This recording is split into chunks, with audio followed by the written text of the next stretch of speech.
Tem que olhar pra câmera. Bom dia, boa tarde, boa noite, boa manhã, boa madrugada, enfim, saudações a todos vocês, os caros telespectadores. Quem vos fala sou eu, Henrique Tomás.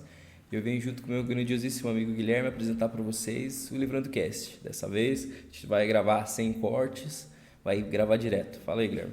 É isso aí, né, Henrique? Estamos aqui novamente, né, agora fazendo uma entrevista aqui com a Luciana, né, que é uma entrevista que é fruto aí da Bienal, né, do vídeo aí que vocês já foi ao ar já nesse momento? Tá pra ir. Tá para ir, né, mas vocês vão acompanhar. Então essa entrevista é um fruto da nossa Bienal, né? A gente não conseguiu estar naquele momento fazer a entrevista com ela, mas a gente vai fazer agora. A gente vai contar um pouco para vocês, ela vai contar para vocês sobre os livros, né? Não apenas sobre esses dois aqui, tem muito mais livros. Sim, aqui ainda que vocês não estão vendo, mas a gente vai trazer para vocês também. Então pode se apresentar, Luciana. Boa noite, meninos, tudo bem? Prazer conversar com vocês. Sim. Eu não podia deixar passar essa oportunidade, sim, né? Na Bienal foi um pouco mais corrido, tinha bastante gente, sim. Graças a Deus, né? Tinha bastante gente lá para movimentou, né? Bastante movimentado, conversaram com vários autores, editores. Então eu falei, não, preciso procurá-los porque eu também quero participar, sim, e quero me integrar mais com isso, porque levar a literatura cada vez mais longe é um objetivo que a gente sim tem e que tem que cada vez mais a gente estar unido para poder fazer com que isso aconteça. Com certeza, acho que a nossa região aqui, o que mostrou é que tem muito autor, tem muito trabalho legal, muita coisa que não tem a devida divulgação, né? A devida amostragem que merece. Então aí... É muito desconhecido, a galera não conhece. Às vezes a gente está do lado, ali na mesma cidade e não sabe. Então eventos assim são fundamentais para que a gente se conheça e fomente. Sim, com certeza. A Bienal de Itapetininga, ela vem, né, eu acho que para mostrar, né, que não só a cidade de Itapetininga, mas como o interior paulista, ela está muito bem servida de escritores, né? Escritores, de pessoas que têm muitas ideias, né, de pessoas que querem expressar, né, a sua arte ali na forma do livro, né? Independente ainda. E isso é muito interessante, né? Porque às vezes a gente pensa, mas para mim lançar um livro eu preciso, sei lá, ter o apoio de uma editora, né? E você vai provar pra gente o contrário, né? É verdade. A gente desmistifica isso, a gente sim democratiza, né? Isso é muito legal. Para começar já direto vamos mostrar os livros. Pode pegar os livros? Vamos começar com esse aqui primeiro. Não, começa por ordem de publicação. Então vamos começar com o BDKN, que é essa duologia que está aqui. Ela é a primeira publicação do selo e é um romance adulto, um romance hot, que passa no Rio de Janeiro. Então o objetivo era trazer essa história para o Brasil, localizada no Rio, com nomes de personagens brasileiros. E ele tem uma curiosidade porque ele advém da minha experiência com o Rock in Rio. Eu sou roqueira, eu já fui 4 vezes no Rock in Rio. E durante todas essas vezes que a gente foi, eu e meu esposo, a gente ficava hospedado no Rio, na Lapa. Então a gente passou a conhecer a noite ali, conhecer a boemia, os bares. E aí na minha cabeça, poxa, que legal seria se existisse uma banda de rock e blues tocando e cantando em português. Nossa. E aí a história começou a rolar. Então, eu comecei a publicar esse livro, ter coragem de publicar depois de 30 anos escrevendo sem mostrar para ninguém, pelo Wattpad em 2019. Então, eu comecei a colocar ele lá, comecei a participar de alguns grupos. E aí, o incentivo que eu recebi das pessoas que leram pelo Wattpad me levou à publicação. Bacana. Então, precisou desse empurrãozinho, sabe? Sim. Porque era uma coisa que eu fiz a vida toda. Eu comento que eu escrevo, acho que desde alfabetizado, tem uma história na família, que eu era muito criança ainda e já vinha com a minha mãe com romance, né? Nossa. Eu via a minha irmã escrevendo e lendo muito. Esse incentivo, a minha irmã é 4 anos mais velha que eu. E ela era assim, minha ídola, né? Então eu via ela lendo muito, também queria ler. Aí eu pegava um gibi e fazia de conta que eu estava lendo para imitar ela. Depois ela escrevia um pouco também, aí eu também queria escrever. Só que eu levei isso para a vida de uma forma assim, um hobby mais espaçado, sabe? Não tinha pretensão de ser profissional. E aí, chegando na casa dos 40, eu pensei, eu quero realizar esse sonho. vou correr atrás disso. Eu acho que isso tem potencial. Eu leio muito, muito mesmo. Eu comecei a ler e-books, acho que por volta de 2016, 2017, e comecei a consumir muita literatura nacional. E aí fica aquela ideia, poxa, todo mundo está fazendo, também vou fazer. E aproveitar. Né? Vou criar essa coragem. Que legal. E aí foi, né, assim, necessário tudo isso. E aí hoje eu fico indo e falando com os jovens, falando nas escolas e tal. Gente, não façam como eu, não esperem 30 anos para publicar seu livro. É possível você fazer isso de uma forma indolor hoje, rápida. Então, democrático, né? Democrática. Não esperem, não façam como eu, assim, não sigam esse exemplo. Mas aí essa história, assim, nem é a minha história mais antiga. Eu tenho várias histórias que eu não publiquei ainda. Você pensa em... Mas que precisam de reescrita, porque aí conforme você vai ganhando a experiência, estudando um pouquinho mais, né? Vai encorpando a história. Aí, assim, essa não é nem a primeira, mas foi a primeira que eu tive coragem de mostrar.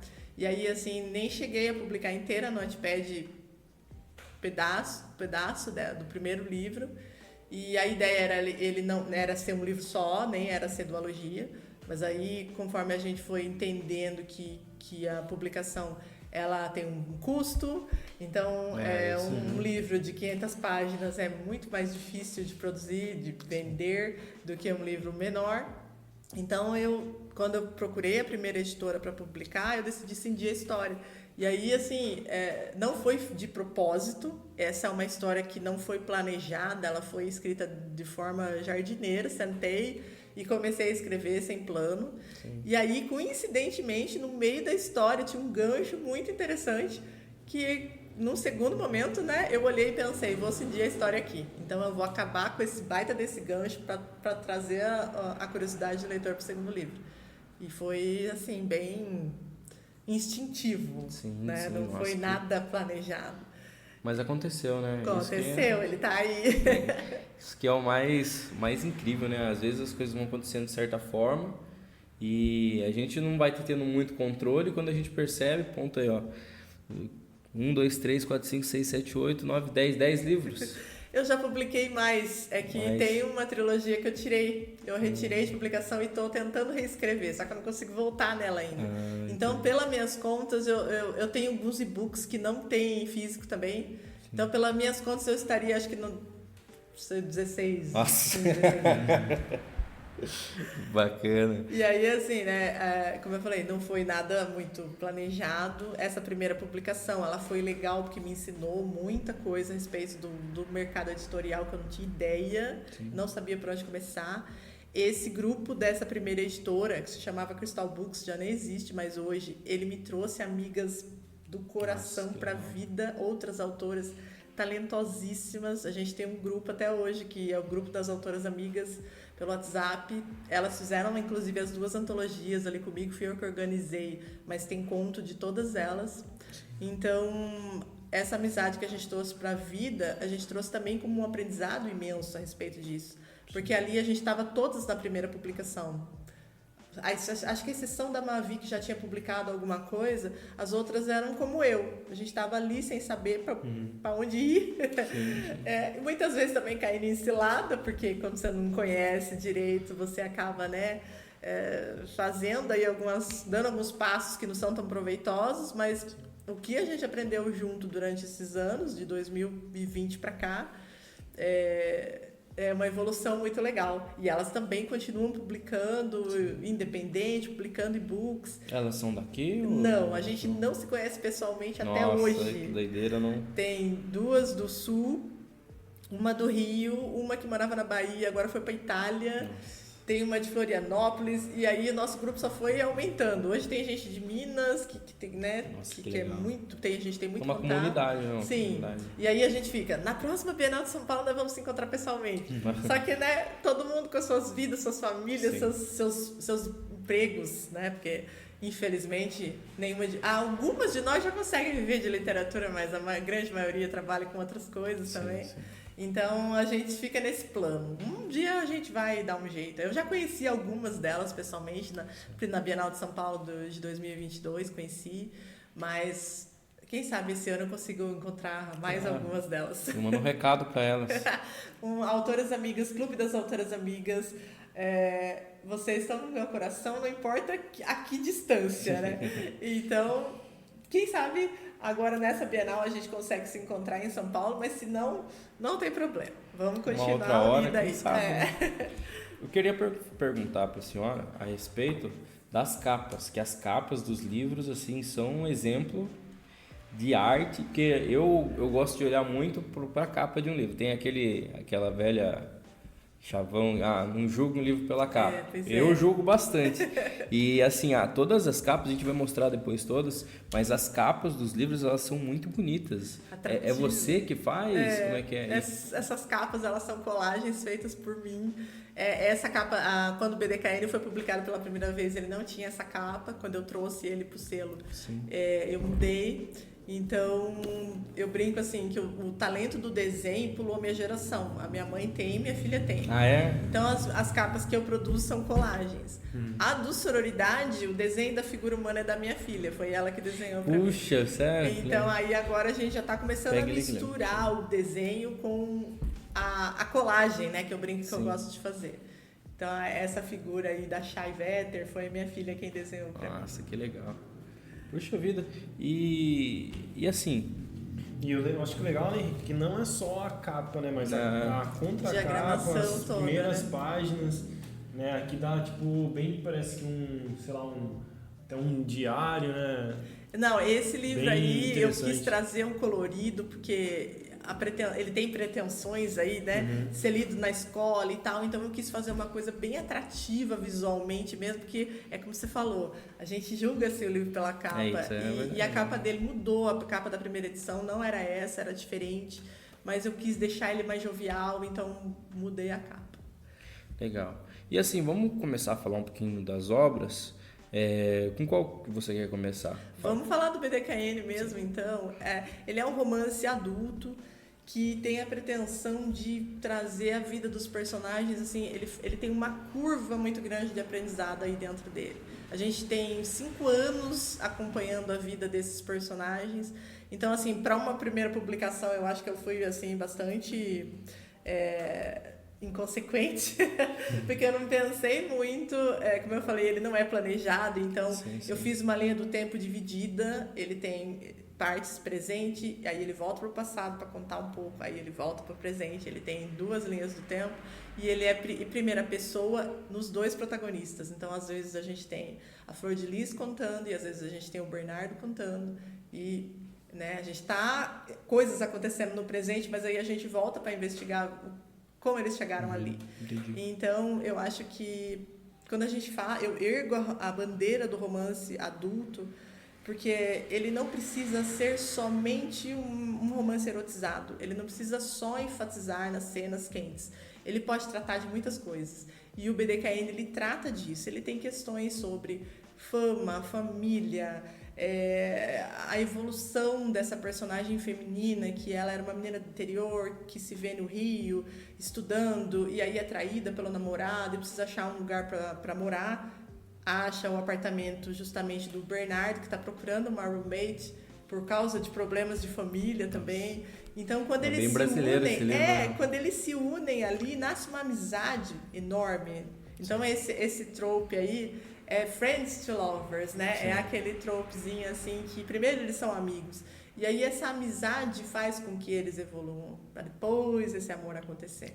Então ele é um slow burn também, ele não é aquele hot que já começa muito quente. Não. A parte 1, ela é toda tensão. A tensão que vai se construindo para que aí as coisas explodam e aconteçam na parte 2. Então, geralmente eu brinco, né? Quando eu autografo a parte 2, eu já coloco assim, todas as suas expectativas serão atendidas. Eu achei que legal. Porque a parte 1, ela é realmente um slow burn. Ele começa queimando de leve. E depois ele entrega.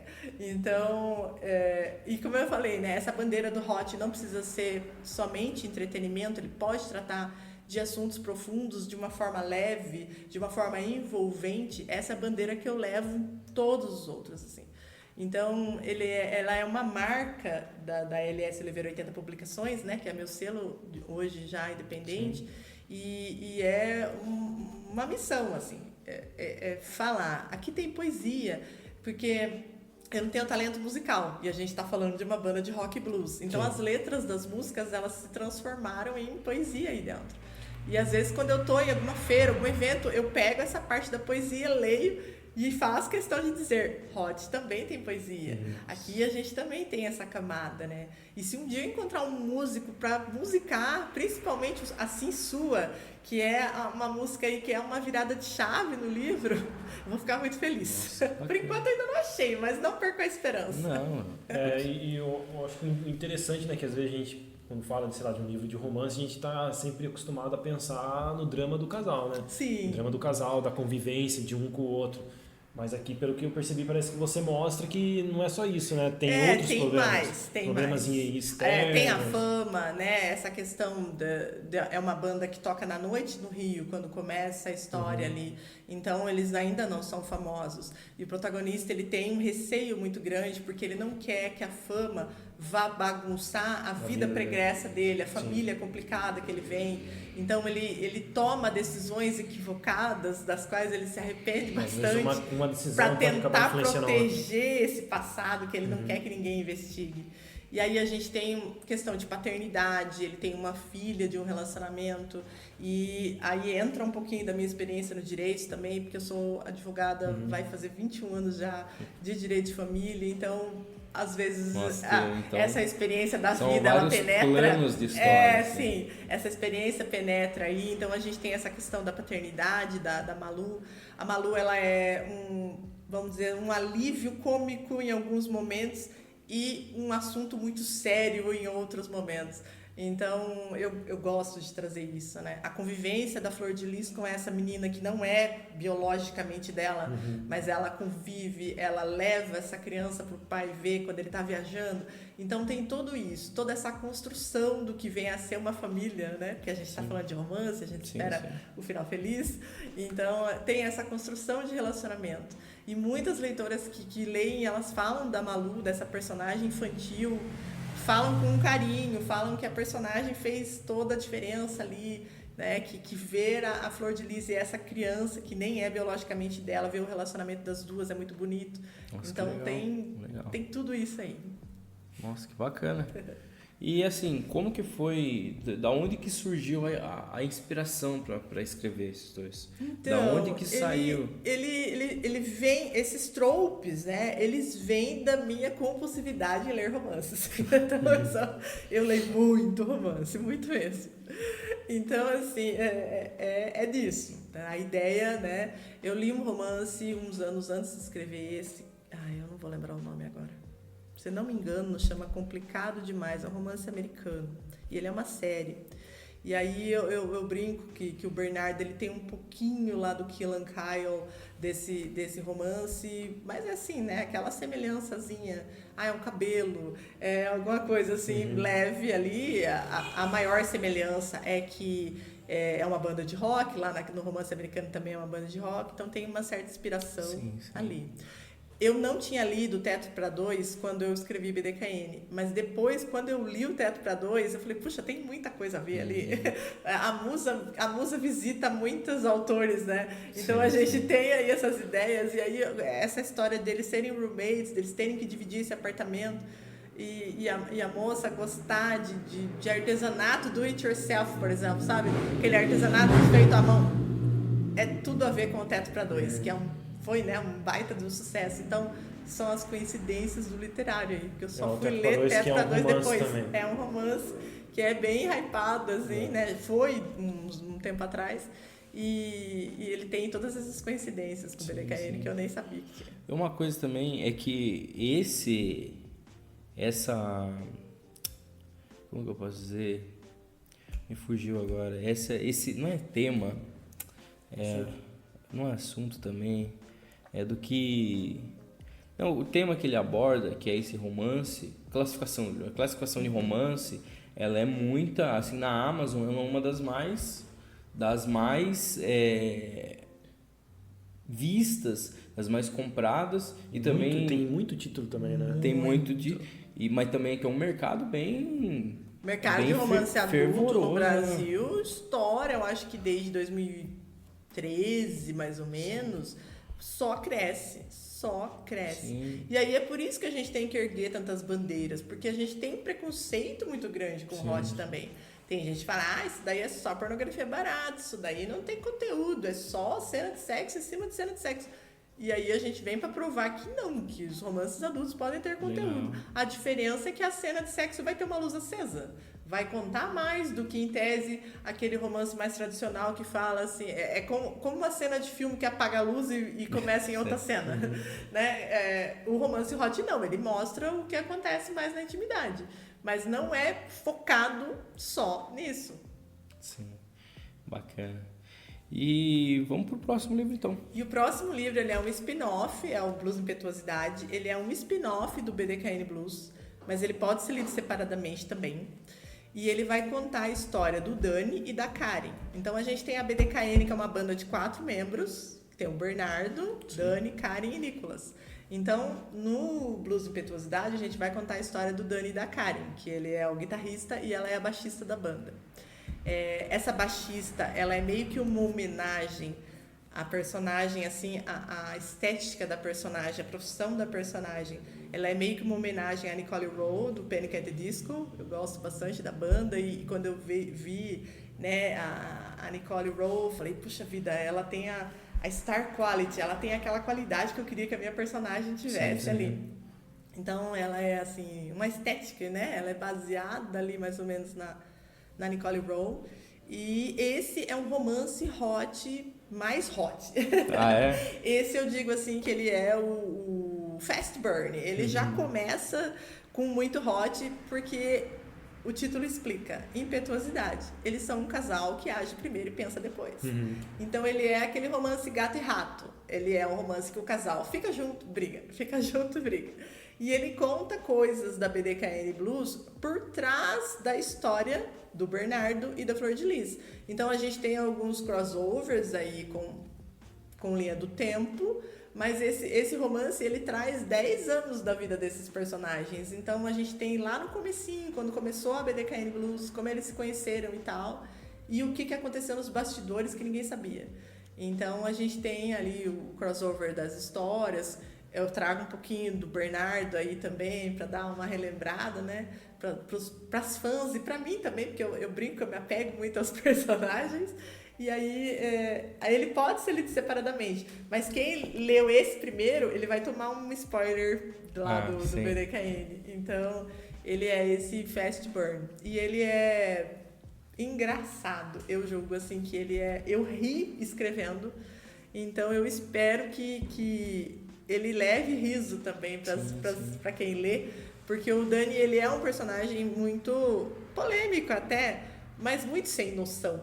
O apelido dele é sem noção. E a guerra dele com a Karen é porque ela é uma profissional da música impecável. E ele é sem noção, ele fica com fãs, ele bagunça. E aí a guerra deles nos bastidores ele é mais o típico rockstar, que faz sem pensar. E ela não, ela tem objetivos. E ela tem um background com o Bernardo, que eles foram, não pode dizer meio irmãos, mas os pais, o pai dela e a mãe dele foram casados em um momento. Então a Karen e o Bernardo, eles se conhecem desde a adolescência por causa desse relacionamento que o pai deles tiveram. Okay. E esse relacionamento foi péssimo, foi muito pesado, mas essa amizade salvou os dois. Então, eles têm esse laço muito importante entre eles.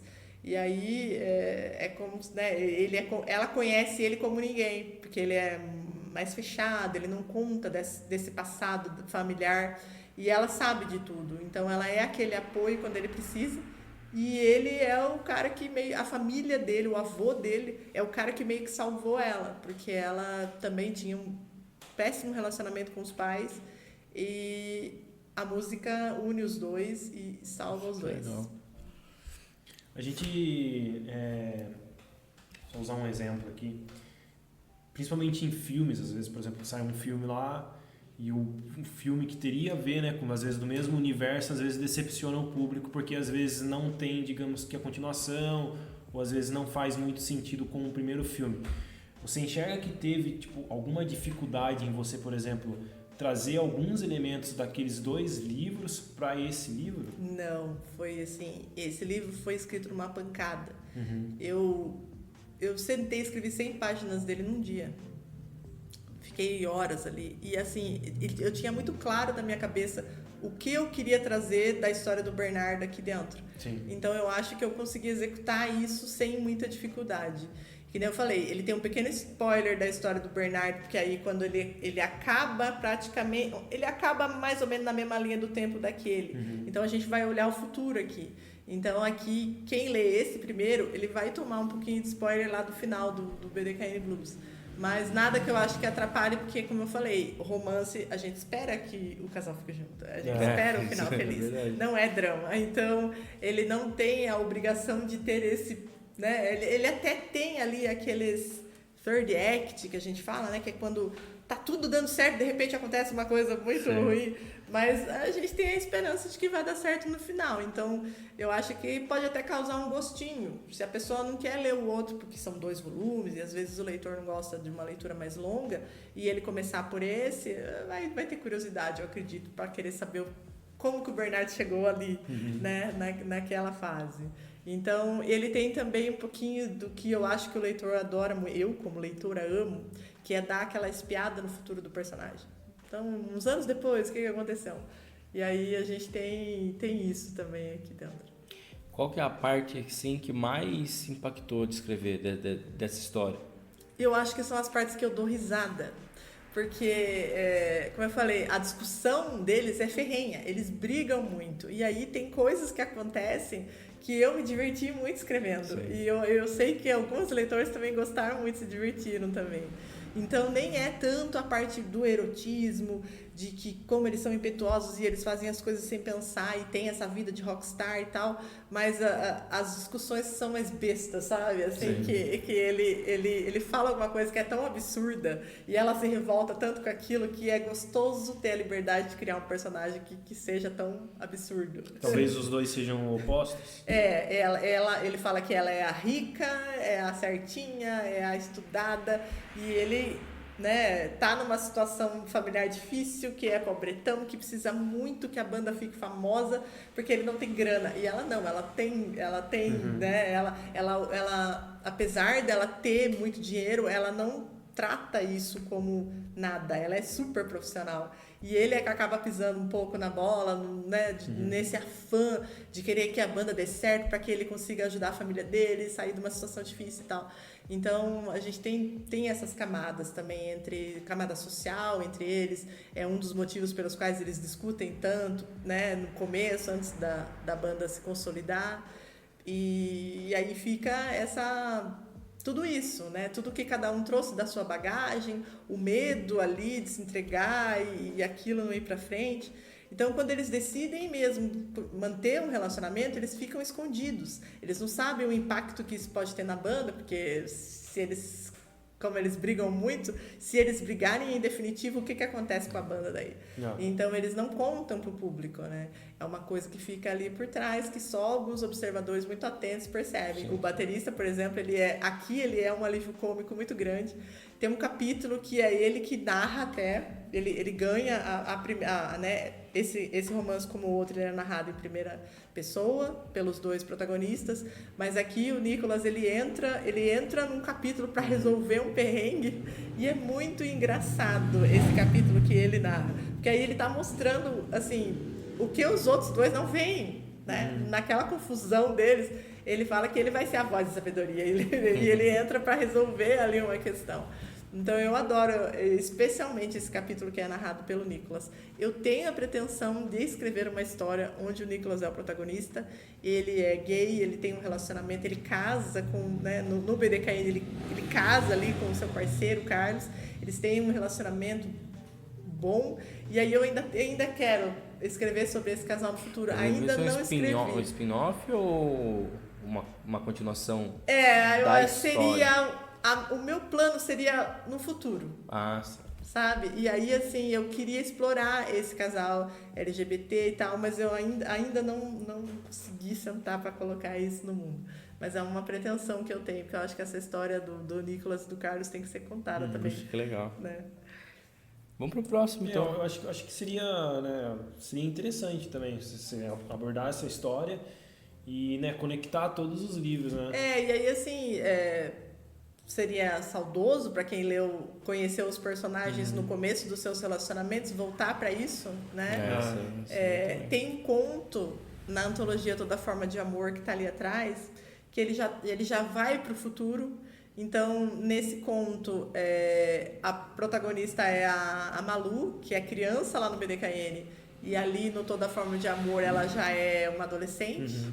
E aí ele tem um pouco mais dessa temática LGBTQIAP+, que ela está pensando se sai ou não do armário, se é ou não bi ou gay, e aí eu trouxe isso ali naquele conto.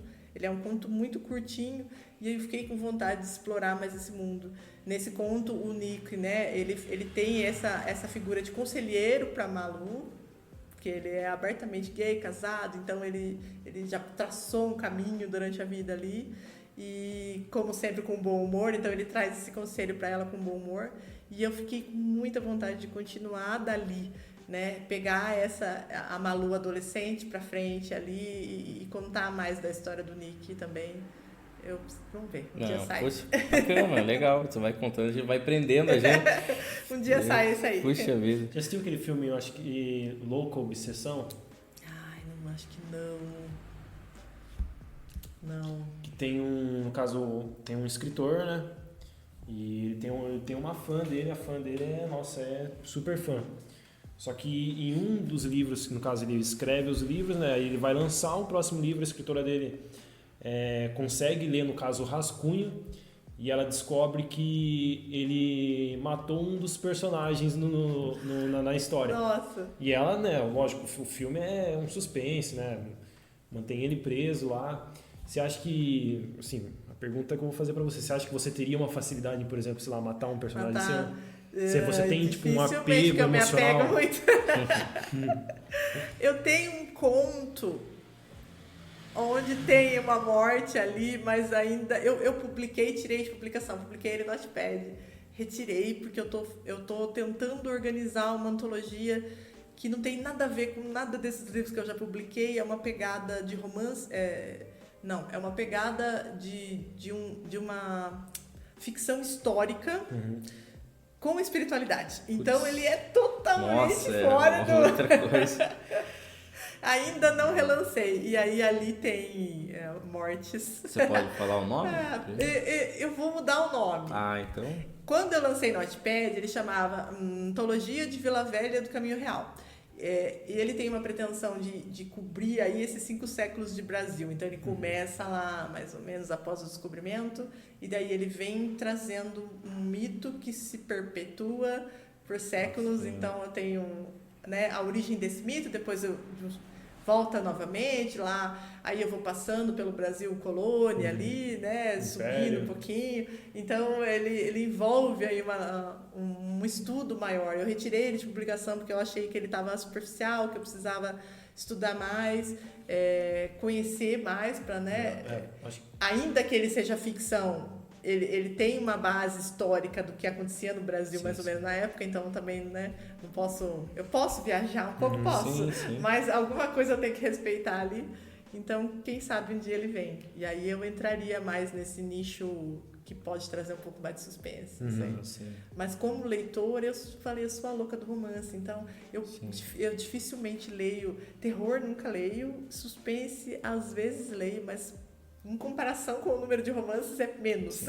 Bem menos. Então, eu não sei, eu me envolvo muito, sabe?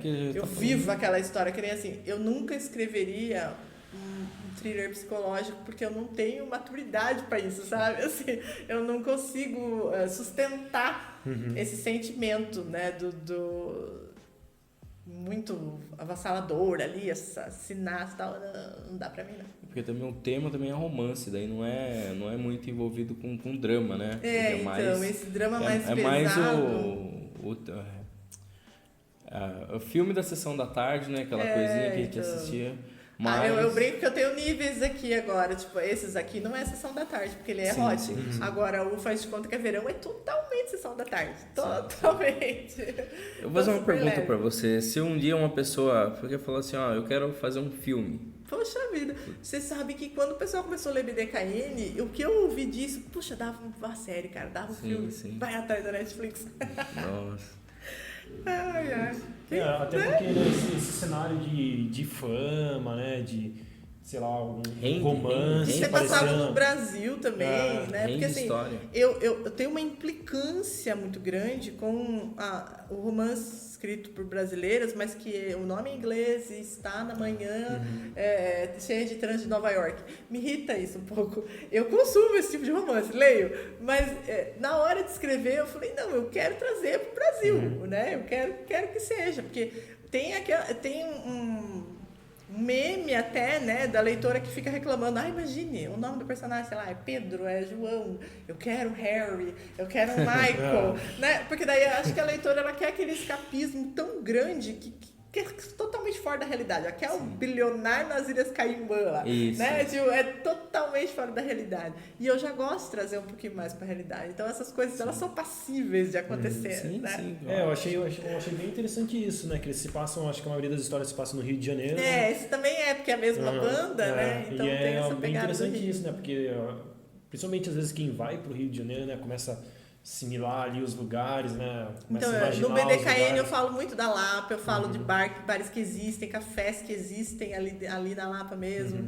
Então, puxa vida, a BDKN grava um clipe na Cinelândia, que tem o Teatro Municipal atrás. Então, isso podia ser realizado, né? Eu acho que talvez o leitor ele consegue se colocar com maior facilidade no lugar. Né? Sim. Entender porque, assim, eu nunca saí do Brasil, por exemplo. Então, quando eu tô lendo um livro que tá falando de Nova York, a minha ideia de Nova York é a ideia dos livros e a ideia dos filmes. Né?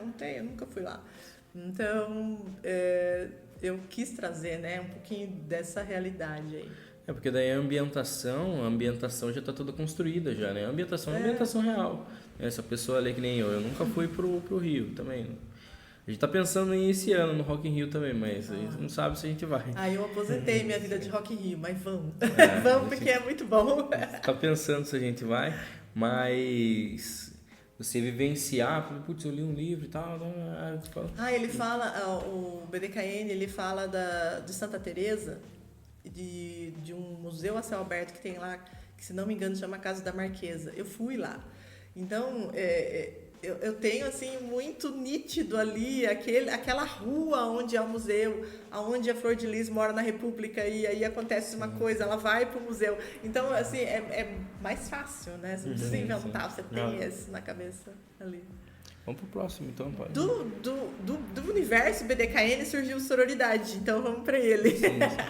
Ele não é propriamente um spin-off, mas essa personagem, a Shai Vetter, ela é uma rockstar também, e ela surge lá no BDKN 2, fazendo uma parceria com a banda. Então a Shai, ela tem uma banda que se chama Rockin' Girls, que é uma banda só de meninas, que toca rock, e em português também, e elas fazem uma turnê juntas. A Shai no BDKN é uma personagem super secundária ali, né? Mas aí essa personagem ficou comigo. E eu pensei, puxa vida, eu queria escrever um conto que tivesse uma pegada mais feminista, uma pegada mais... que trouxesse mais desse universo feminino, de falar de assuntos assim. E aí eu, lendo muito Mulheres Correm com os Lobos, eu brinco que Mulheres Correm com os Lobos é o livro da minha vida, eu sempre estou lendo ele. Inclusive, agora eu tenho um projeto que é muito mais envolvido com esse meu lado. Esse é um dos top da Amazon. Então, ele é mais vendido no Brasil há anos.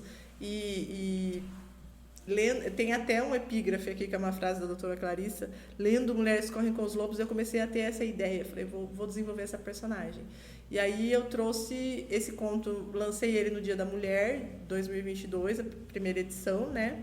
E ele é curtinho, só tem 60 páginas, mas ele tem a pretensão de trazer assuntos tremendos, como autoestima, como rivalidade feminina, como muita coisa importante aqui dentro.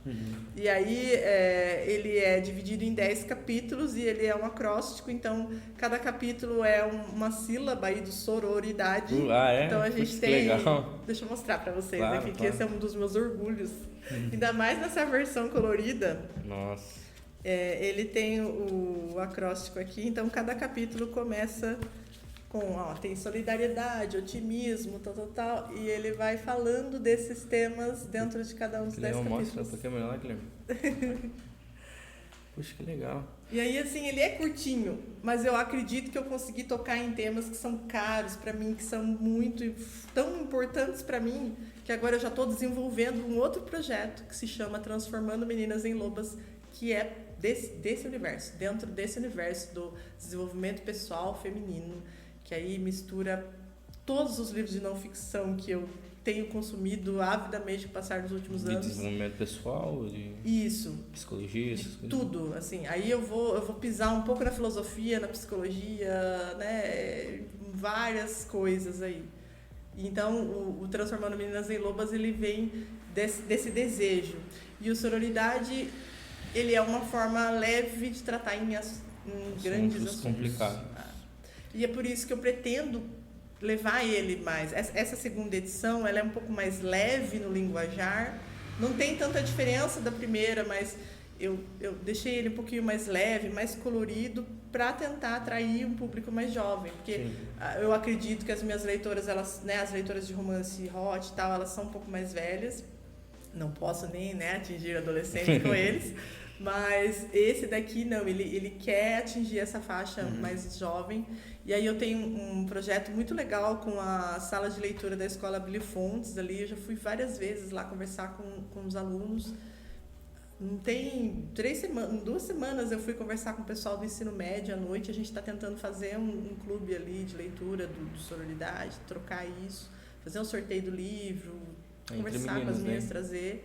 E aí, agora na próxima quarta, eu vou lá no Aderbal também fazer essa leitura, falar um pouco mais desses assuntos aí de dentro de sororidade com o pessoal do ensino médio lá também. Foi a professora Neiva, professora de português, que é professora dos meus filhos também, me convidou. Sim. Então, eu tô tentando trabalhar ele dessa forma. Porque eu acho assim que coisas que estão aí, eu com 43 anos estou desenvolvendo agora.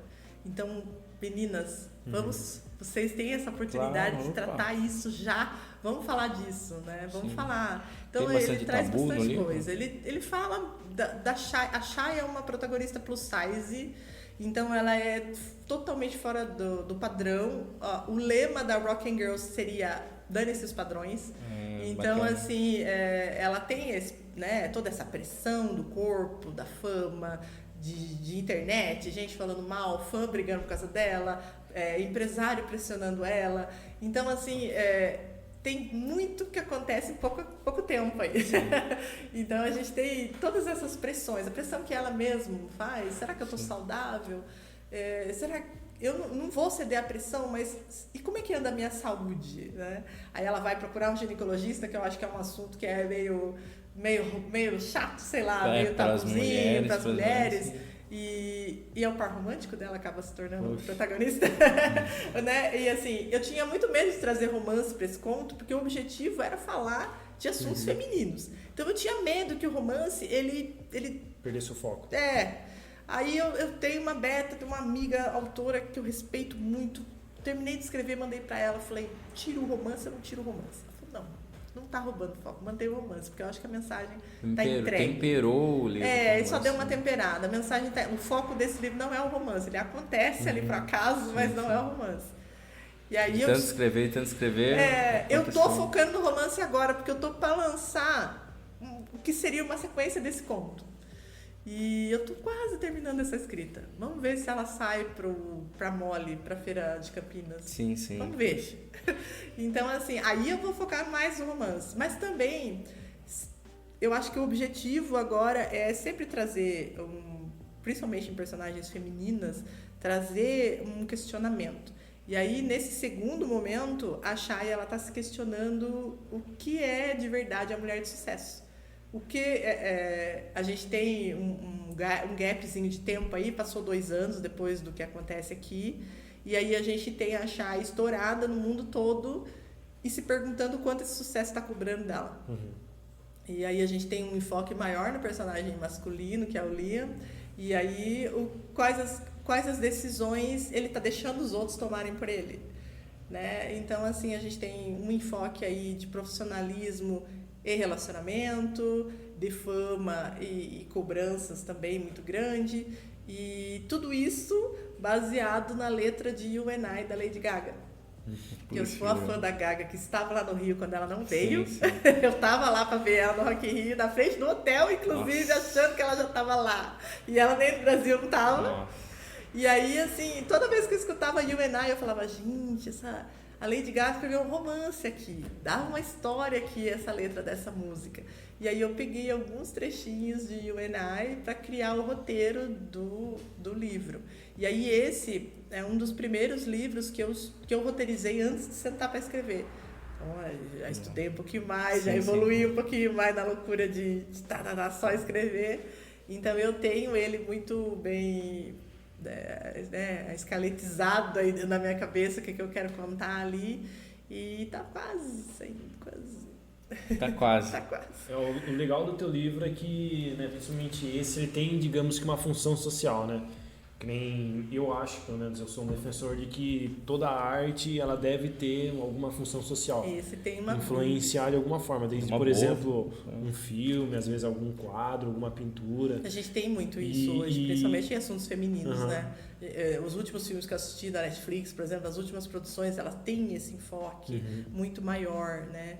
E mostrar para a menina o poder que ela tem, como que ela vai desenvolver isso. Eu acho que essa visão de que só o amor romântico salva, que a princesa precisa estar na torre esperando sentado o príncipe vir resgatá-la, isso já está tão ultrapassado que nem a Disney não faz mais isso. Os últimos filmes, as protagonistas femininas não precisam ser salvas, elas se salvam. E a gente sabe que isso não é real, né? Essa ideia de que estou sentado esperando meu príncipe me fazer feliz, isso não existe mais, né? E é importante que a gente foque em mudar esse foco, né? Assim, ele tem romance? Tem, mas a vida feminina não é só buscar o amor gay ou hétero. A vida é você se autoconhecer, se individuar da melhor forma para viver uma vida plena, né? Então, a gente tem assuntos aí que ajudam nisso. Eu acho que você precisa se amar para dar um amor ao próximo. Muito, muito. Aqui também tem poesia, que seriam letras de música. O projeto Sororidade, dentro da história, ele une a Flor de Lis, que é a protagonista lá do BDKN, com a Shai, que elas, em tese, seriam rivais, porque em algum momento da vida a Shai também foi apaixonada pelo Bernardo. Então a gente traz as duas numa conversa para dizer: mulheres não rivalizam com mulheres se unem, e aí elas criam o projeto Sororidade, que é um projeto que une livros e música. A Flor de Lis, ela se transforma numa editora lá no BDKN, e aí ela convida a Shai para musicar livros de algumas autoras. Então a gente tem 2 músicas inteiras aí, né, que seriam músicas, mas são poesias. E tem uma que tem um acróstico de TPM na letra dela. Eu abri justamente nessa página. Abri nessa página. Então, assim, eu gosto de trazer esse assunto. Esse assunto da menstruação, da ciclicidade, ele me tomou aí muito grandemente, principalmente nesse último ano. E eu produzi um livro infantil também, que trata disso. Eu até trouxe uma mostra dele ali, esqueci de pegar. Tá lá na cestinha. Se você quiser pegar, eu mostro para vocês. Eu fiz uma impressão teste, que é um livro ilustrado, né, infantil, realmente infantil, mas que traz esse universo feminino de cíclico. Não, ele tá naquele grandão. Essa aí é a primeira edição do Sororidade. Aí eu fiz uma impressão teste e ele chama o Ivando pra Lua. Vou mostrar pra vocês a capa aqui, ó. Ele é um livro infantil que tem a pretensão de falar um pouco desse universo feminino, de trazer um pouquinho dessa ciclicidade. E ele vai misturar arquétipos femininos, que daí já é um assunto lá da psicologia, que eu estou desenvolvendo no Transformando Meninas em Lobas. Ele mistura os arquétipos femininos com as fases da lua para falar também de ciclicidade.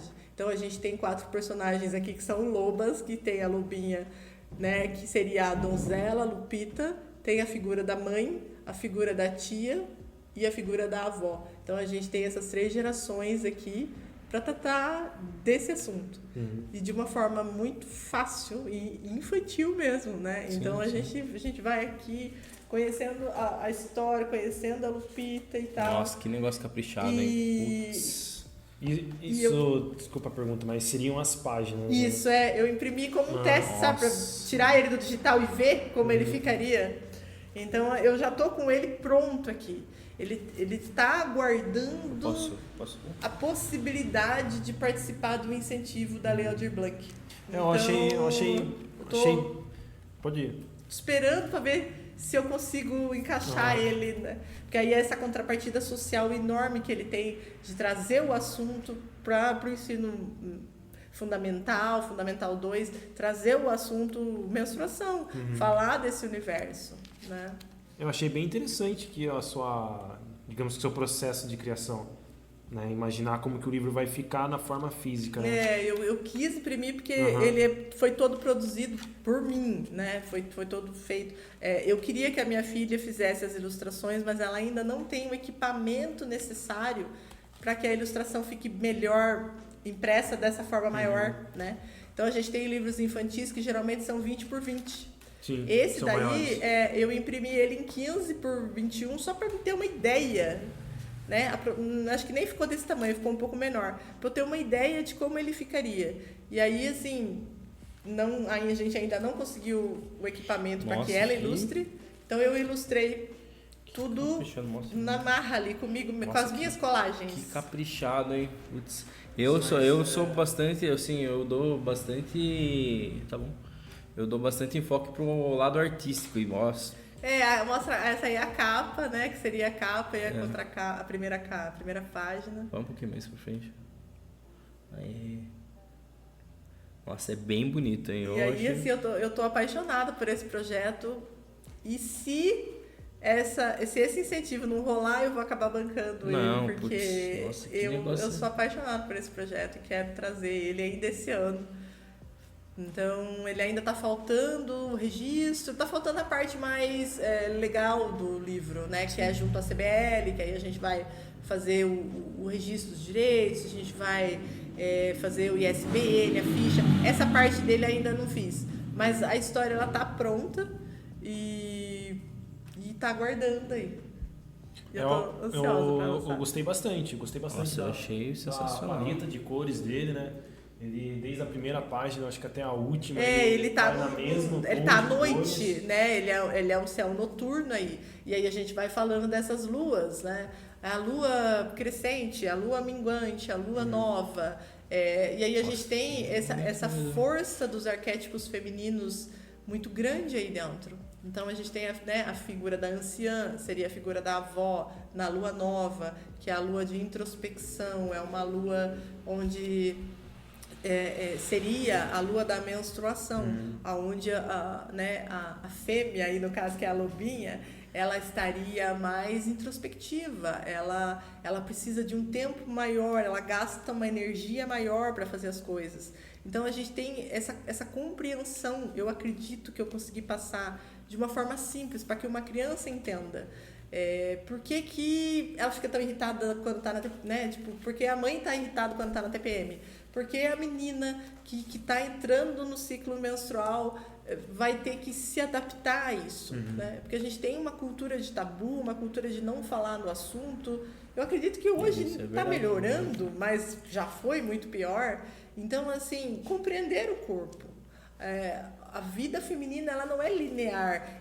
A partir do momento que a menina menstrua, ela vai passar a ser cíclica, mês a mês. Então, ela precisa entender, né, os humores, e ajudando a entender isso. Usando esses arquétipos que são figuras da psicologia junguiana, né, usando isso para compreender.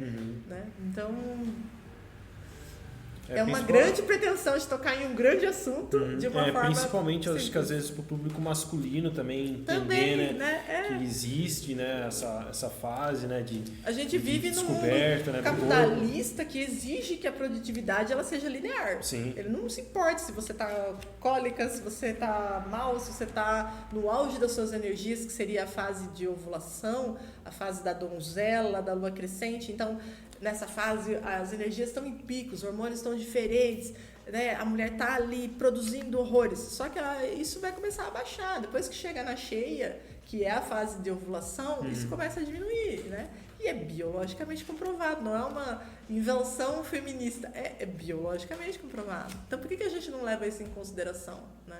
Quem trabalha por conta própria, muitas vezes, consegue aí mapeando o seu ciclo, que é uma coisa que eu já tenho feito há um tempo, colocar compromissos não tão demandantes na semana que você sabe que você vai estar com menos energia, né? Colocar grandes projetos para a semana que você sabe que você vai estar com a criatividade em alta, com muito pique para fazer as coisas. Então, isso ajuda. E eu tive que aprender tudo isso para unir o literário ao direito, para fazer com que os meus sonhos, meus projetos saíssem da minha cabeça e começassem a vir para o mundo. Então, eu precisei aprender como que eu faço para ser mãe, advogada, esposa, filha, autora, editora, como que eu faço, né, para assumir novos projetos. Então, isso vem de um aprendizado pessoal também. E levar para o público, né, jovem, né, que está começando a conviver com uma fase de descoberta, né, bastante interessante, né, porque daí mostra que pô, a pessoa não está sozinha, né? Não está sozinha. Que não é, por exemplo, sei lá, uma estranheza, é algo normal. Né? Absolutamente normal. E aí, como eu falei, é uma grande pretensão num livro infantil. Bacana, eu gostei bastante. Nossa, a arte me conquistou logo de cara. Mas tá bom, vamos pro próximo livro então. Qual seria? Vamos pro Léo versus Lili, faz de conta que é verão, porque eles são mesmo, eu vou explicar. Eu brinco que eles são o meu romance Sessão da Tarde. Aqui a gente está tratando de forma livre, então a gente não tem cenas quentes abertamente, não tem, qualquer pessoa pode ler. E a história começou com um conto, Léo versus Lili. Eu lancei ele no Dia dos Namorados, salvo engano, de 2021, o Léo versus Lili. E aí, ele é meu conto mais avaliado na Amazon. Todos esses livros que eu publico, eles têm em versão e-book, né? E ele fez bastante sucesso e tal, e eu quis fazer a sequência. Quando eu comecei a escrever o conto, eu não planejava que ele tivesse sequência. Mas daí, no meio da história pra frente, eu acabei fazendo um gancho enorme ali. Então ele acaba com um grande gancho. E aí eu falei, não, vou contar o resto da história. E lancei o Faz de Conta que é Verão, que seria a sequência do conto Léo versus Lili, em janeiro de 2022. E eles ficaram separados, em e-book somente. Eu não tinha físico ainda. Tanto na Amazon até hoje eles são separados, porque eu não quis perder as avaliações que já estavam lá, né? Era bem avaliado e tal. Então, a versão e-book deles é separada, mas quando eu lancei o Faz de Conta que é Verão físico, eu trouxe o conto para dentro dele também. Então, nessa versão física, a gente tem Léo versus Lili, que é, como seria dizer, a primeira parte dessa história, né? Um prequel. E aí a gente tem o desenvolvimento do romance. E a gente tem também um capítulo que foi votado pelas leitoras. Eu usei a enquete do Instagram para perguntar para elas qual tema elas gostariam de ter num capítulo extra, que seria o inédito do físico, né? E aí elas votaram, então a gente tem um capítulo inédito do físico aí no final, que acabou depois indo pro e-book também, né? Mas hoje o Faz de Conta que é Verão Físico, ele tem então tudo isso. Ele tem um conto, ele tem um romance e tem um capítulo extra também. E aí ele fala de famílias amigas, ele tem uma vibe de verão, de amigos que cresceram dividindo casas de veraneio que são vizinhas. E as mães têm muita amizade, então a gente tem as famílias Schaeffer e Bittencourt, que tem esse laço muito grande de amizade entre eles. Então, o Schaeffer tem o Léo, o Inácio e o Luiz, que são gêmeos, que são irmãos mais novos do Léo. E tem a Lili, que é a Marilis, que é a vizinha. E aí, a gente tem um humor ali, uma história meio de gato e rato, porque o Léo, ele inventa 1000 apelidos para Lili, ele critica ela, ele se implica com ela, ele brigam muito, mas ela tem aquele crush de verão, aquele amor, né? Pelo irmão mais velho dos melhores amigos. Então, ele tem essa trope aí. E esse relacionamento, ele se desenvolve, né? Um dia o Léo percebe que a Lili cresceu, que ela já não é mais aquela menina intrometida, briguenta, que ela é uma mulher. E aí começa a se desenvolver aí um relacionamento entre eles. Esse livro, ele tem também uma pegada de falar de família muito forte. Uma das minhas partes preferidas é o relacionamento do Léo com a mãe dele, porque a gente tem o Léo como um cara que amadureceu antes da hora, porque os pais se separaram. Então ele teve que meio que dar uma segurada com relação aos irmãos e à mãe. O pai era uma figura muito autoritária, ele é um personagem muito marrento. Eu nem nome pra ele eu não dei, eu só chamo ele de Sr. Sheffer. Então ele não tem o primeiro nome, porque ele não merece, ele é uma figura do mal. E aí a dona Lídia, que é a mãe do Léo, ela é muito sensível, uma pessoa altamente sensível, e ela sofre muito com essa separação e todo esse autoritarismo do Sr. Sheffer. E o Léo, ele se coloca nessa posição de ficar de escudo ali entre os pais e assumir responsabilidades que não são dele e trabalhar muito para ajudar financeiramente e tal. E aí isso muda ele como pessoa, isso faz com que ele mascare os sonhos, não queira mais, né? Tipo, isso aí é coisa, ele brinca, acabou a hora de brincar de índio, gente, é a hora de vida real, isso daqui é a realidade, na realidade as coisas não são assim, vocês têm que botar a cabeça no lugar e tal. Ele é muito esse cara. E no Faz de Conta que é Verão tem um diálogo que é muito lindo entre a mãe e o Léo, e onde ela pede perdão, né? Porque não era a pretensão dela que ele assumisse tudo aquilo, mas essa conversa é fundamental para que ele tome as decisões ali e evolua e tal. Então a gente tem o romance, claro, a gente tem o crush de verão, a gente tem essa expectativa. A Lili sempre foi apaixonada por ele, mas achava que ninguém sabia, só que é claro que a família inteira sabia, né? Porque, assim, né? E aí, assim, a gente tem também esse lado de falar disso. E também tem o lado do Léo com relação aos irmãos. Como eu falei, ele se sente muito responsável pelos irmãos mais novos. E tem o Inácio que acaba acontecendo um acidente na escola e levantada a questão se ele está ou não sofrendo bullying por ser gay, e ele não tem certeza se ele é gay, se ele é assexual. Então a gente tem esses assuntos trazendo esses assuntos aí, né, de como a cabeça do adolescente pode estar muito confusa, né?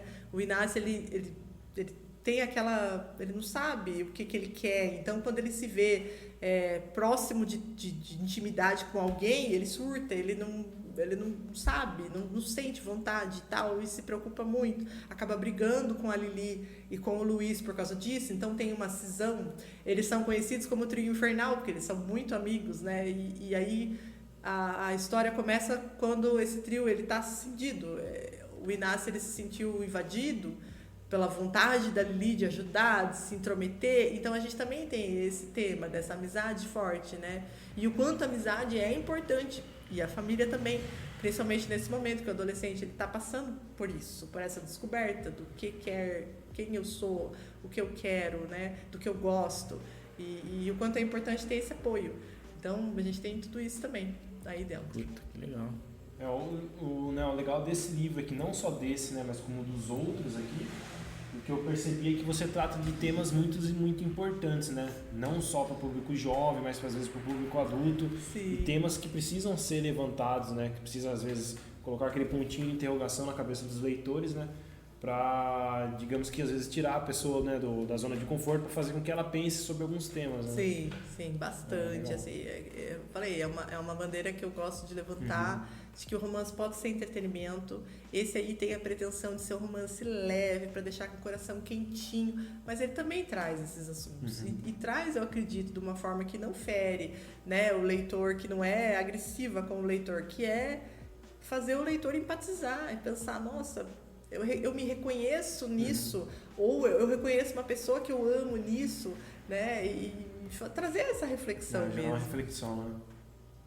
Legal, vamos pro próximo então. E aí a gente tem as duas antologias que eu organizei junto com as autoras amigas. A primeira foi Imprevistos de Natal, que a ideia era a gente pegar tudo que poderia dar errado no Natal e cada um escrever um conto. O meu conto, ele é mais puxado aí pro romance, claro. Então ele tem ali um conto meio gato, uma discussão meio gato e rato entre um empresário e a sua consultora jurídica ali, que são personagens que, em tese, trabalhavam, né, na mesma empresa, que se conhecem há muito tempo, mas que tem uma tensão emocional grande entre eles. E aí a gente tem eles brigando por um último brinquedo numa loja. Um último, sabe, aqueles brinquedos assim, bombados, que todo mundo quer comprar no Natal. Sim, e aí eles vão segurar essa caixa dessa boneca ao mesmo tempo e vai sair uma história daí, um conto daí. Putz, que legal.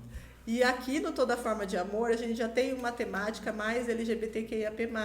Na época, a gente escolheu ali alguns temas para falar, então a gente tem o romance mais, assim, nessa temática, a gente tem o romance que fala, assim, toda forma de amor. Então, a gente tem aí dentro um conto que fala sobre trisal, a gente tem um conto que fala sobre amor na terceira idade, a gente tem várias coisas aí, né? E o meu conto é um conto que fala sobre sair do armário, né? Ele é um conto que eu escrevi em homenagem à minha filha, e ele fala dessa temática. Então ele tem esse conselho, vamos dizer, bem humorado do Nick para Malu, que é um spin-off do universo ali BDKN, né, que são personagens que o público já conhecia em tese do BDKN, só que é 15 anos depois. Então eu trouxe a Malu ali, né, na época do BDKN, ela nasce, então tem a história dela até uns 3 anos, e aqui ela teria 17 para 18 anos, e estaria, né, se questionando ali o que ela quer da vida e tal. Então tem esse diálogo e esse conselho bem humorado do Nick para Malu aí dentro. São assuntos bem, assim, quando o pessoal toca nesse assunto, a gente precisa desenvolver, precisa ter uma base de informação para poder orientar certinho, né? Sim. Como que foi o trabalho para poder tocar nesse assunto? É uma experiência pessoal também. Sim. E o nome do conto é Exatamente Como Você É. Por quê? Porque os pais abertos amam os filhos exatamente do jeito que eles são. Sim, sim. Né? Então, é para dar esse lugar de segurança, né? Para que a pessoa tome a decisão que tiver que tomar. Né? Não só a respeito da sexualidade, mas... muitas outras coisas. O título também, é esse, né? Exatamente como você é, porque é a declaração que o Bernardo faz para a filha dele. Eu te amo exatamente do jeito que você é, não importa. Nossa, que bacana, gostei. Achei legal. E assim, dentre todos os livros que você escreveu, dos contos, das histórias, dos romances, qual que foi o que você mais se sentiu envolvida escrevendo? Sororidade, é meu favorito. O Sororidade é meu favorito por causa dessa temática. Como eu falei, agora eu tenho até um projeto para falar mais a respeito do universo feminino. Então, a partir do Sororidade, ideias começaram a surgir. E ele é o meu favoritinho. Nossa, que legal.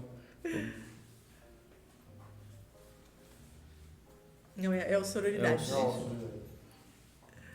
Tanto que ele ganhou uma segunda versão, né? Ganhou capa nova, ganhou uma reescrita já, apesar dele não ser uma publicação tão antiga. Então esse é o meu xodózinho. Qual que é o plano para o futuro desse livro aqui? Então, esse daí vai sair a sequência, né? Vai sair o You and I, que é a Rock and Roll Love Story, que é baseado na música da Lady Gaga. Provavelmente ainda esse ano eu lanço o You and I. E é sempre trazer esse questionamento feminino, vamos dizer assim. Eu vou dar um enfoque maior para o personagem do Liam no segundo livro, estou dando, mas é trazer isso, que a Shai, ela me dá um leque muito grande de opções para falar de assuntos que eu acho que são relevantes na hora da gente tratar do universo feminino, né? Sim. Então aqui a gente tinha falando de autoestima e agora a gente vai ter esse questionamento sobre o que é sucesso para mim. Então, é uma bandeira também que eu levanto da gente pensar nisso. O que é sucesso para você? Entre autoras, nossas conversas ali no Clube das Autoras Amigas, a gente sempre está falando isso. Quando a gente quer comparar o nosso sucesso literário com outras pessoas, a gente só é derrotado. A gente tem que comparar com quem a gente era 1 ano atrás, 2 anos atrás. Como a gente era quando a gente começou, o que a gente já aprendeu, o quanto a gente já desenvolveu. Então, assim, a única régua para medir o sucesso tem que ser você mesmo. Né? Quando você começa a apontar a régua para os outros, só vai ter frustração. Porque sempre vai ter alguém que tem mais dinheiro, mais fama, mais livros publicados, sei lá, mais reconhecimento.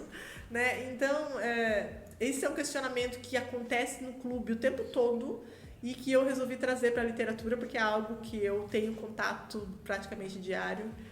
E escrever também é uma forma da gente desenvolver os pensamentos dentro da própria cabeça, então ajuda, né? É terapêutico. E aí eu vou trazer esse assunto bem forte na sequência. Dentre todos esses assuntos, qual que você julga que é o mais importante de você abordar? Sim, que talvez seja o pilar principal. Aí dentro eu acredito que seja a rivalidade feminina. Porque o tema do livro é sororidade. Então é o seguinte, o mundo é um lugar melhor quando as mulheres param de disputar, rivalizar por coisas mesquinhas. Quem ganha enquanto as mulheres estão rivalizando por mesquinharia? O patriarcado. O patriarcado já coloca a gente numa posição de subserviência. O patriarcado é o domínio masculino. Então tudo que a gente vai ver na história é domínio masculino. Sempre foi mais difícil para as mulheres. Até, 50 anos atrás, uma mulher não podia ter conta em banco. Uma mulher não podia publicar. A gente tem exemplos, né, da Mary Shelley, que publicou muito jovem, Jane Austen, mas esses são exemplos que enchem uma mão. Sim. Sendo que hoje a gente tem milhões de autores. Né? Então, assim, essa questão de não rivalize, não perca tempo com isso, né? Essa cultura que a gente tem muito forte de as inimigas, beijinho no ombro para as inimigas. Enquanto você está preocupado com isso, quem está ganhando é o patriarcado. Você está sendo subserviente a essa cultura que está sempre te colocando para baixo. Então você tem que ter essa consciência, né? Então é por isso que o nome é sororidade. E assim, é curioso quando você vai pesquisar o termo sororidade. Eu falo isso aí. A Chay, ela senta para pesquisar o termo autoestima, por exemplo. Depois ela senta para pesquisar o termo sororidade. E aí fala que é um verbete não encontrado. Existiam, em 2022, dicionários online que não tinham o verbete sororidade. Hoje é mais fácil de achar. Eu acabei de fazer a pesquisa esses dias porque eu estava escrevendo um artigo a respeito disso. Eu fui pesquisar de novo. E aí o que aparece no Google quando você pesquisa sororidade? A fala da Manu Gavassi no Big Brother. Foi por causa disso que o brasileiro começou a... O que é sororidade? Por que ela falou que ela não ia votar em fulano por sororidade? As notícias começaram a desenvolver esse tema em 2020. Então foi esses dias, né? E aí, assim, a gente tem que falar disso. Porque tem gente que ainda não sabe o que é sororidade. Tem gente que ainda não entende. Ou, assim... às vezes age de uma forma contrária. Como uma amiga minha comentou esses dias, nossa, tinha uma pessoa que fez uma crítica na internet a uma outra blogueira. E aí tinha um comentário falando assim, nossa, você está criticando uma mulher, cadê a sororidade? Mas espera aí, agora você é obrigado também a concordar com tudo que as outras mulheres falam por sororidade? Então, até que ponto isso, né? A gente tem que desenvolver esse pensamento, se questionar a respeito disso. Nossa, então é por isso que esse livro é meu xodó, porque ele traz esses assuntos. Eu acho que teria que talvez, né, pensar em coisas que realmente valem a pena, né? Quem fala, perder tempo com coisas que realmente valem a pena, né? Que vai fazer com que talvez o cenário mude, né? No final, aí a gente tem uma fala que vem de Mulheres Correm com os Lobos, que fala assim, que a gente é muito privilegiado se a gente souber aprender com o exemplo das outras mulheres. Então, vamos mirar nos exemplos certos, né? Tem tantos exemplos. Vamos tentar ter aí um pouquinho de autoconhecimento para a gente filtrar o que é útil e o que é interessante, o que acrescenta para a gente. Se você está num lugar onde nada acrescenta, onde nada é útil, levanta e vai embora, né? A gente tem que ter esse raciocínio. E eu acredito que eu trouxe isso de uma forma que é tão leve, que é tão... até meio humorada, que ficou, né, não é pesado falar. Depende de né? como se aborda o assunto. Porque também, sim, a gente também tem um lado que as pessoas dizem, você fala, é um livro feminista. Tem gente que fala, eu não quero. Não, feminismo é uma coisa chata. Feministas são as mulheres que querem brigar com todo mundo. Não, né? Não é bem assim. Então vamos tratar disso de forma leve, de forma romântica até, né? Tu coloca o assunto de uma forma simples, né? De uma forma simples e que fica uma forma fácil do leitor estar entendendo, né? Que às vezes, um tema, né, em sororidade, às vezes as pessoas não conseguem estar entendendo, né? Já me questionaram, nossa, por que você colocou esse nome no conto? Esse nome não é, sei lá, vendável, né? E aí, assim, quando eu publiquei ele na Amazon, só tinha mais um livro com o título Sororidade. Hoje tem vários. Ah, é? Putz, que bacana. Tem vários. Então é um assunto que já vem... Já tá, que nem eu falei, de 2020 pra cá tá sendo muito mais reconhecido. Eu publiquei em 2022, mas hoje, se você pesquisar sororidade, ele aparece, eu acho que em segundo ou terceiro lugar. Tem vários outros livros ali com esse tema. Então, a gente tem que falar bastante, porque apesar da ideia ser antiga, o termo é recente. Tem muita gente que ainda não entendeu ou talvez não tenha tanta noção de quantas nuances a gente pode tratar, né? Que nem eu falei, a gente está falando de autoestima, a gente está falando de rivalidade, a gente está falando de carreira, a gente está falando de muita coisa dentro desse tema. Desse espectro, sim, com certeza. E já encaminhando para o final, qual que foi, assim... Quando você, de todo o seu trabalho, assim, qual que foi a coisa que mais assim, que impactou, no sentido de que, puxa, olha, fez diferença o que eu fiz na vida de outra pessoa, impactou, encantou, foi algo que transformou o mundo, né? Além de mim, né? Não o meu mundo, mas o mundo de outra pessoa. Qual que foi, assim? Foi uma leitura coletiva que a gente fez em sororidade. Vieram depoimentos ali de mulheres, assim... mais velhas e tal, que me comoveram muito, muito mesmo. Então, por isso que eu acho que esse livro ele tem um potencial enorme. Eu trabalho, eu luto por ele, eu luto muito por ele, porque ele não tem ainda nem 1% da visibilidade que eu quero que ele tenha. Claro. Eu luto por ele com unhas e dentes, porque ele é relevante. Ele, como eu falei, ele é uma leiturinha curtinha, só que ele é a pontinha de um iceberg de 300 livros de não ficção que eu li antes, né? Sabe, essas ideias assim, tem o Mito da Beleza, que é um clássico de um livro, tem Mulheres que Correm com os Lobos, tem tanta coisa, tem psicologia junguiana e tal, tem tanta coisa aí dentro e assim, para menina hoje, principalmente, né, que eu estou visando um público mais jovem, tipo, eu não vou exigir que essa menina leia um livro de 600 páginas para tratar de um assunto, às vezes, com uma linguagem muito complicada. Lê aqui que a gente já vai começar um diálogo, né? Lógico que ele não pretende ser a solução, mas ele é o início de um grande debate, um diálogo que pode ser muito enriquecedor e interessante. Puxa, que bacana. Você acha que hoje, no Brasil, no cenário que a gente está hoje, você acha que tá fácil para novos escritores publicarem livros? Publicar tá muito fácil. A nossa guerra é pela leitura, né? Agora, publicar, assim, desde que a Amazon dominou o mercado de books aí, tá muito simples. Para você publicar um e-book, você nem precisa da parte tão mais rigorosamente legal, né? Vamos dar um exemplo. A Amazon, ela não exige o ISBN. O ISBN é esse RG do livro. Sim. É esse código, né? Então, assim, a Amazon, ela te dá um código que eles chamam ASIN. Se você tem o e-book, tem o seu ASIN, que é como se fosse o seu ISBN dentro da Amazon. E aí, você conseguiu publicar.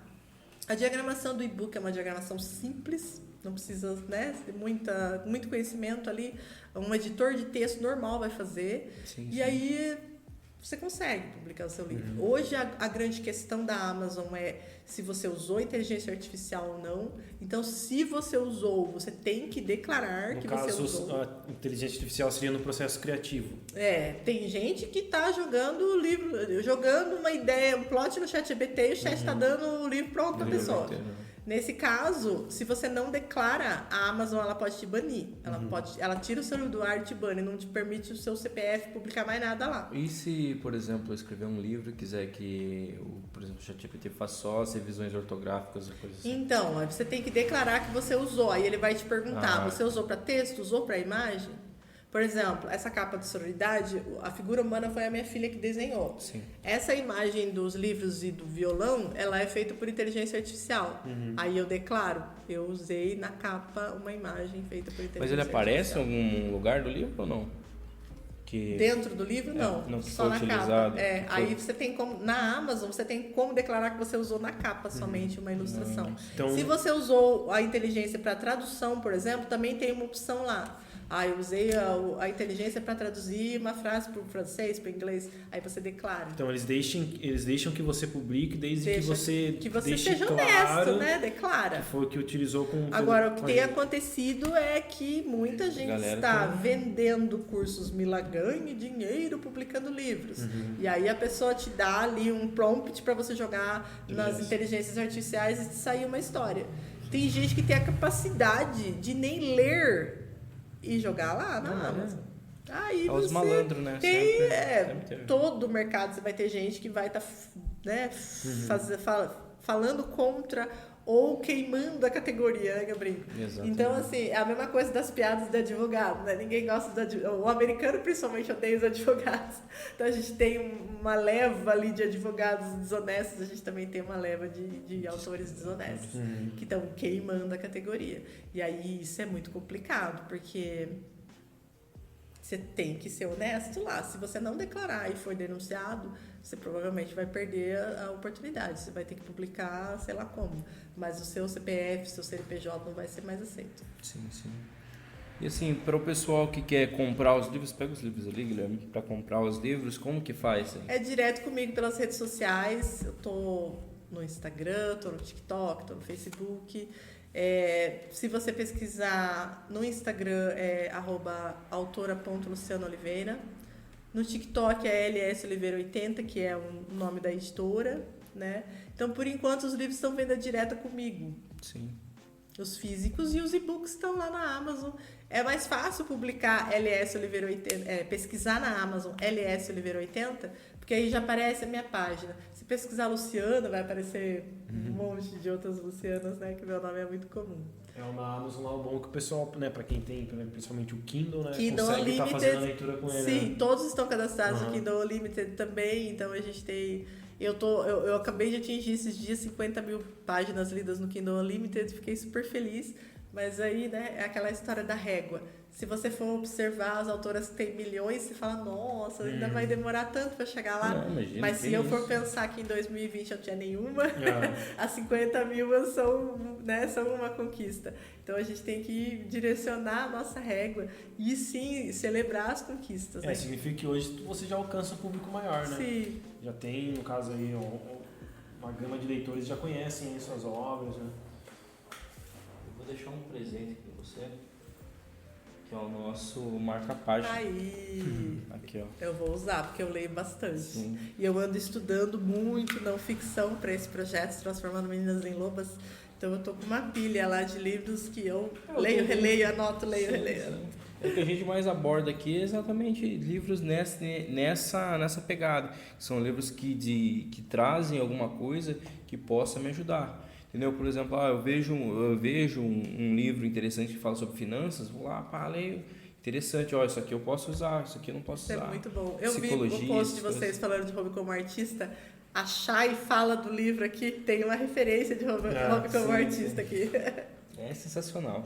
Mas assim, eu queria só agradecer você ter disponibilizado esse tempo aí pra gente, tá? As redes sociais, vou ter que falar porque não tem como colocar aqui, mas a gente já repete já. Eu queria muito agradecer mesmo ter disponibilizado o tempo, de ter acreditado na gente, de ter vindo até aqui para poder apresentar o seu trabalho, porque nossa, a gente fica muito feliz de poder receber pessoas que são aqui da nossa região, da nossa cidade. Isso nos alegra bastante de saber que esse mundo da literatura, dos livros, ele está sendo trabalhado aqui, mesmo que sem fomento de governo, mesmo sem fomento de nada, mas o pessoal está aí, firme e forte, publicando, escrevendo, criando coisas. Então isso para mim é incrível, é uma honra poder ter você aqui, mesmo ter todos os outros autores na Bienal. Para mim foi fantástico, uma experiência. Muito bom. Tem gente publicando de tudo, né? Tem muitos assuntos, livros técnicos, livros de autobiografia, de poesia, é muito legal. Tem gente de talento mesmo e que precisa do alcance, a gente precisa achar, né, esses leitores. Então, é muito, muito bonito o trabalho que vocês fazem também e fundamental para essa democratização que a gente quer. E, né, que nem a Bienal, né, que foi realizada pelo Alex, né, que teve, né, digamos que as mãos dele ali, né, mostrou também pra gente que nem eu falei pra você no começo, né, que o interior paulista, né, Itapetininga, tá bem servido de grandes escritores, né, de pessoas aí que estão com uma criatividade lá em cima, né, e isso é muito interessante, né, porque lá na Bienal a gente viu livros extremamente, como eu posso dizer, mais complexos, mas a gente vê livros que são às vezes, né, com uma literatura mais simples, mas que trazem também uma mensagem muito complexa, uma mensagem que tem, né, aí uma ajuda, né, uma pauta social bem importante, né, para a sociedade. E isso, sem dúvida nenhuma, é algo muito acho que nobre também, né? Não, é uma missão, como que é a rede né? social? Só cortando, só vou tentar colocar. Autora.Luciana Oliveira, do Instagram.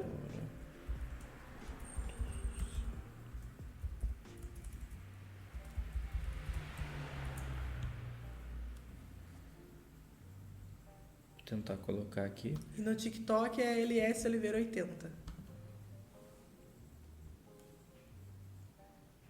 Aí tem a fanpage também, que eu nunca lembro como é que é o nome, deixa eu ver aqui. Eu acho que é a autora Luciana Oliveira, LS Oliveira 80.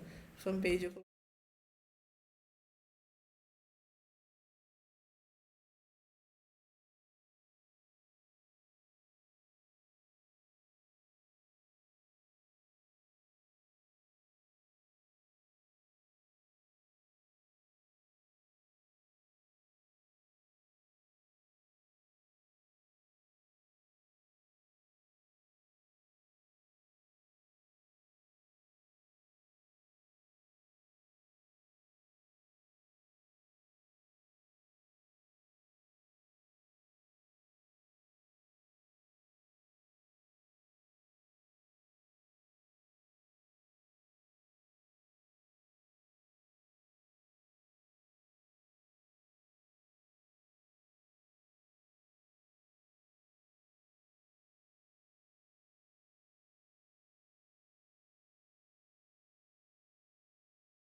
dedicatória do livro é o que eu quero deixar para vocês.